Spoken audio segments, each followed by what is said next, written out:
pas vrai, tous les marchés sont en chute libre et Trump il avait dit qu'il nous rendait tous riches. Ah, je t'avais pas vu.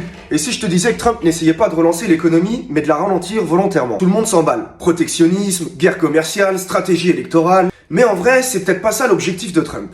Et si le vrai plan, c'était de faire volontairement ralentir l'économie? Ce qu'il faut savoir, c'est que les États-Unis ont une dette colossale à refinancer d'ici fin 2026. On parle de 9 trillions de dollars. Et tout ça, ça a été émis à l'époque à des taux de 0%. Aujourd'hui, les taux à 10 ans sont autour de 4,20%. Donc comme tu l'as compris, chaque 0,10%, c'est littéralement des milliards et des milliards de dollars à rembourser. Donc si tu veux survivre à ça, t'as pas 36 solutions. Et Trump, il l'a bien compris. Son but à travers les taxes douanières, c'est littéralement de casser l'économie. L'objectif étant de faire baisser les taux d'intérêt. Les taxes douanières, ça ralentit les échanges, ça freine la croissance. Donc c'est pas juste de l'isolationnisme.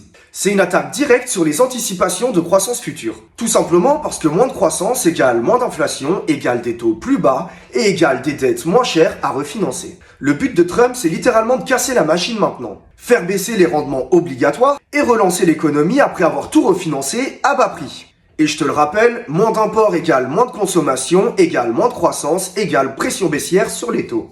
Tu ralentis d'abord, puis tu balances les liquidités dans un second temps. Et en attendant, la liquidité reste serrée, les marchés restent tendus, et la Fed continue de réduire son bilan.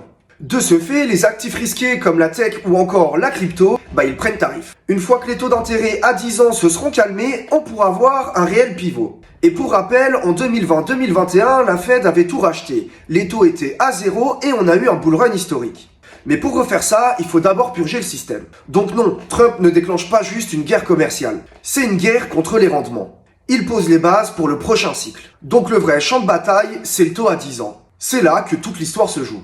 Comme d'habitude, dis-moi ce que t'en penses en commentaire. N'hésite pas à t'abonner si t'aimes bien mes vidéos. Je te dis à bientôt, c'était Cryptosaur, ciao!